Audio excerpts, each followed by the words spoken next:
Hi hello നമസ്കാരം. ഇന്ന് നമുക്ക് ചില്ലി പോർക്കിൻ്റെ റെസിപ്പി കാണാം. ഞാനിവിടെ 1/2 കിലോ പോർക്കാട്ടോ എടുത്തേക്കുന്നത്. മീറ്റും നെയ്യും കൂടെ അടങ്ങിയ കഷ്ണമാണ് എടുത്തേക്കുന്നത്. കുഞ്ഞായിട്ട് കട്ട് ചെയ്തതാണ്. ചില്ലി പോർക്കൊക്കെ ഉണ്ടാക്കുമ്പോൾ കുഞ്ഞ് കഷ്ണമാണ് നല്ലത്. ഒരുപാട് വലുതിനേക്കാളും കുഞ്ഞ് കഷ്ണമാണ് നല്ലത്. അപ്പോൾ ഇത് നല്ലപോലെ കഴുകി വൃത്തിയാക്കി വെള്ളം വാർന്നു പോയിട്ട് വെച്ചേക്കുന്നതാണ്. ഇതിലേക്ക് മസാലയായിട്ട് മഞ്ഞൾപ്പൊടി, ഗരം മസാലപ്പൊടി വീട്ടിൽ നല്ല പൊടിച്ച ഗരം മസാല അല്ല ബീഫിൻ്റെ ഉപയോഗിക്കാം, ചിക്കൻ്റെ ഒന്നും ഉപയോഗിക്കല്ലേ. കുരുമുളക് പൊടി, ഉപ്പ്, ഇത്രയും സാധനങ്ങളാണ് ഇട്ട് കൊടുത്തേക്കുന്നത്. പിന്നെ ആവശ്യത്തിന് വെള്ളം. ഇതിനി അടച്ച് വെച്ച് നന്നായിട്ട് വേവിക്കണം. പോർക്ക് മീറ്റ് പെട്ടെന്ന് വെന്ത് കിട്ടുന്നതാണ്, ഒരുപാട് വേവില്ല. അതുകൊണ്ട് കുക്കറിലൊന്നും വേവിക്കണ്ട. പിന്നെ ഈ വെള്ളം നമുക്ക് വറ്റിച്ചെടുത്തിട്ട് ആ നെയ്യിൽ തന്നെ കിടന്ന്, ആ നെയ്യ് അതിൽ നിന്ന് ഇറങ്ങും, മീറ്റിൽ നിന്ന് അതിൽ തന്നെ കിടന്ന് ഫ്രൈ ആയതാണ് കേട്ടോ ഇത്. ഇനി ഇങ്ങനെ തന്നെ വേണമെങ്കിൽ നമുക്ക് ഡയറക്റ്റ് ചില്ലി ഉണ്ടാക്കാം, ഇല്ലെങ്കിൽ ഇങ്ങനൊരു കോട്ടിങ്ങും കൂടെ കൊടുത്തുണ്ടാക്കാം.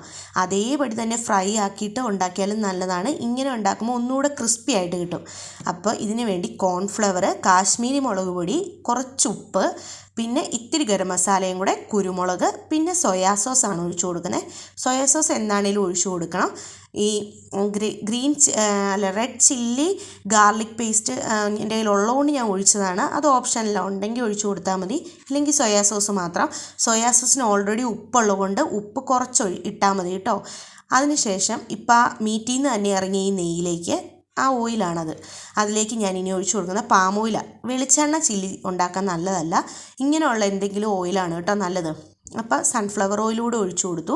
ആ കോട്ടിംഗ് എല്ലാം നല്ലപോലെ ആ പോർക്കിൽ തിരുമ്മി ഒരു 10 മിനിറ്റ് റെസ്റ്റ് ചെയ്യാൻ വെച്ചു. ഇനി ഇത് എണ്ണയിലേക്കിട്ട് പൊരിച്ചെടുക്കണം. ഞാൻ പറഞ്ഞില്ലേ ആദ്യമേ അതാ നെയ്യ് ഇറങ്ങി ആ എണ്ണയിൽ തന്നെ നല്ല ക്രിസ്പി ആയല്ലോ. അതേപടി ഉണ്ടാക്കിയാലും നല്ല ടേസ്റ്റാണ്, കാരണം നല്ല സോഫ്റ്റ് ആയിട്ടുള്ള മീറ്റാണ് പോർക്കിൻ്റെ. അപ്പം നല്ല ടേസ്റ്റാണ്. ഇനി ഒത്തിരിയും കൂടെ ക്രിസ്പി ആയിട്ട് നിങ്ങൾക്ക് വേണമെന്നുണ്ടെങ്കിൽ മാത്രം ഈ കോട്ടിങ് കൊടുത്ത് ഫ്രൈ ചെയ്തിട്ട് വീണ്ടും ഉണ്ടാക്കിയാൽ മതി കേട്ടോ. 2 ടൈപ്പിലും ഉണ്ടാക്കിയാൽ നല്ല ടേസ്റ്റാണ്. അതേ ആ പോർക്കിൻ്റെ ടേസ്റ്റ് കിട്ടണമെന്നുണ്ടെങ്കിൽ ഫസ്റ്റ് ഞാൻ പറഞ്ഞ പോലെ ആ ഫ്രൈ ആയതിൽ ഉണ്ടാക്കുന്നതാണ് നല്ലത്. അപ്പോൾ ഇത് നല്ല പോലെ ഫ്രൈ ആയിട്ട് വരട്ടെ. അപ്പോഴത്തേക്കും നമുക്ക് ഇഞ്ചി, വെളുത്തുള്ളി, മല്ലിയില, പിന്നെ ഈ ഉണ്ടാക്കുന്ന ചില്ലിയുടെ ഇതിന് വേണ്ടിയിട്ടാണ് ഞാൻ കോൺഫ്ലവർ കലക്കി വെച്ചേക്കുന്നത്. പിന്നെ സോയാ സോസ്, നിങ്ങൾ പച്ചമുളകൊക്കെ ഇട്ട് കൊടുക്കുന്നുണ്ട്, കയ്യിൽ ഉണ്ടെങ്കിൽ ഉപയോഗിച്ചാൽ മതി, ഇല്ലെങ്കിൽ ഗ്രീൻ ചില്ലി സോസ് ഒന്നും ഉപയോഗിക്കേണ്ട കേട്ടോ. സോയാ സോസും നമ്മൾ ടൊമാറ്റോ സോസുമാണ് മെയിനായിട്ട് ഒഴിച്ചു കൊടുക്കേണ്ടത്. അതെന്താണേലും ഒഴിക്കണം. പിന്നെ ഇതെല്ലാം ഓപ്ഷണൽ മാത്രമാണ് കേട്ടോ. അതുപോലെ തന്നെ ഈ ഒഴിച്ചു കൊടുക്കുന്ന ലാസ്റ്റ് ടൈം നമ്മൾ ഒഴിച്ചു കൊടുക്കുമ്പോഴത്തേക്കും ഇത് ഇത്തിരി കുറച്ച് മതി കേട്ടോ. 1 സ്പൂണൊക്കെ ഒഴിച്ചു കൊടുത്താൽ മതി. പിന്നെ ഞാനവിടെ കുറച്ച് കറിവേപ്പില, സ്പ്രിംഗ് ഓണിയനും കട്ട് ചെയ്ത് വെച്ചു, സബോള, ക്യാപ്സിക്കം, പച്ചമുളക്. അപ്പം ആ വറുത്ത് കോരിയ സെയിം ഓയിലിൽ തന്നെയാണ് നമ്മൾ ബാക്കി ഇനിയും ചെയ്യുന്നത്. ഓയിലോ പാത്രമോ ഒന്നും വേറെ ആക്കുന്നില്ല കേട്ടോ. അതിലേക്ക് ഇഞ്ചിയും വെളുത്തുള്ളിയും കൂടി കട്ട് ചെയ്ത് ഇട്ട് കൊടുത്തു. ഇതിനി നല്ലപോലെ, ഇനിയുള്ളതെല്ലാം ഹൈ ഫ്ലെയിമിൽ വെച്ച് പെട്ടെന്ന് ചെയ്യണം. നമ്മൾ ചില്ലി ചിക്കനൊക്കെ ഉണ്ടാക്കില്ലേ അതേപോലെ തന്നെ. അതിനുശേഷം സബോളയും ഇട്ട് കൊടുത്തു, പച്ചമുളകും ഇട്ട് കൊടുത്തു. ഞാൻ പോർക്കായതുകൊണ്ട് മാത്രം കറിവേപ്പില ഇട്ട് കൊടുക്കുന്നുണ്ട് കേട്ടോ. നിങ്ങൾക്ക് ഓപ്ഷനില്ല, എനിക്ക് പോർക്കിൽ കുറച്ച് കറിവേപ്പിലയുടെ ഫ്ലേവർ ഇഷ്ടമായതുകൊണ്ട് മാത്രമേ ചില്ലി ചിക്കൻ ആണെങ്കിലും കറിവേപ്പില ഇട്ട് കൊടുക്കുന്നുണ്ട്. ഇഷ്ടമാണെങ്കിൽ ഇട്ട് കൊടുത്താൽ മതി, ഇല്ലെങ്കിൽ ഇട്ട് കൊടുക്കണ്ട. അപ്പോൾ ഇത് എല്ലാം ഒന്ന് നല്ലപോലെ ഇളക്കി പച്ചമണം മാറി വന്നു കഴിയുമ്പോഴത്തേക്കും ക്യാപ്സിക്കം ഇട്ട് കൊടുത്തു. ക്യാപ്സിക്കം നല്ലപോലെ ഇളക്കി ഇതിൻ്റെ എല്ലാം ഒരു സ്മെല്ലില്ലേ അത് മാറിക്കഴിയുമ്പോഴത്തേക്കും നമ്മൾ കലക്കി വെച്ചിരിക്കുന്ന കോൺഫ്ലവർ ഇല്ലേ, ഒരുപാട് കൂടിപ്പോകുള്ളൂ കേട്ടോ കോൺഫ്ലവർ, കാരണം ഒരുപാട് കൂടിപ്പോയി ആ ഫ്ലേവറേ പോവും. 1 സ്പൂണൊക്കെ ഇട്ട് കൊടുത്താൽ മതി കേട്ടോ കോൺഫ്ലവർ കലക്കിയത്. പിന്നെ ഇത് ടൊമാറ്റോ, എൻ്റെ കയ്യിൽ ഇത് സ്മോൾ ടൊമാറ്റോ ഉള്ളതുകൊണ്ട് മാത്രം ഞാൻ ഇട്ട് കൊടുക്കുക.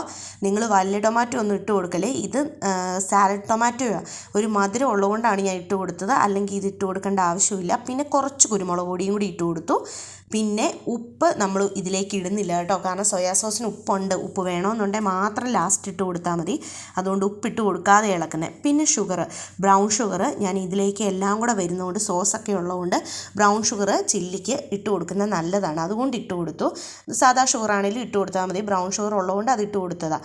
പിന്നെ നമ്മൾ ഒഴിച്ചേക്കുന്നത് ടൊമാറ്റോ സോസും സോയാ സോസും ചില്ലി സോസും റെഡ് ചില്ലി ഗാർലിക് സോസുമാണ് ഞാൻ ഒഴിച്ചു കൊടുത്തേക്കുന്നത്. ഇത് ടൊമാറ്റോ സോസും സോയാ സോസും ആണ് മെയിനായിട്ട് ഒഴിച്ചു കൊടുക്കേണ്ടത്, മറ്റേതൊക്കെ ഓപ്ഷനിലാണ്. അതിനുശേഷം എല്ലാം നല്ല പോലെ ഇളക്കി മിക്സ് ചെയ്തിട്ടാണ് കോൺഫ്ലവർ ഒഴിച്ചു കൊടുക്കുന്നത്.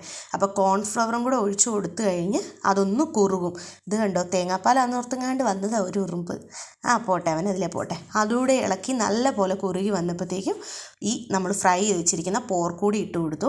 ആദ്യം ഫ്രൈ ചെയ്തില്ലേ, ആ പരുവത്തിൽ വേണമെങ്കിലും ഡയറക്റ്റ് ഇങ്ങനെ പോർക്ക് ഉണ്ടാക്കിയാൽ നല്ല ടേസ്റ്റാണ്. ഇത് ഇത്തിരിയും കൂടെ ക്രിസ്പി ആയിട്ട് കിട്ടുമെന്നേ ഉള്ളൂ. അതിനുശേഷം ലാസ്റ്റ് മല്ലിയിലയും സ്പ്രിംഗ് ഓണിയനും കൂടി ഇട്ട് കൊടുത്തു.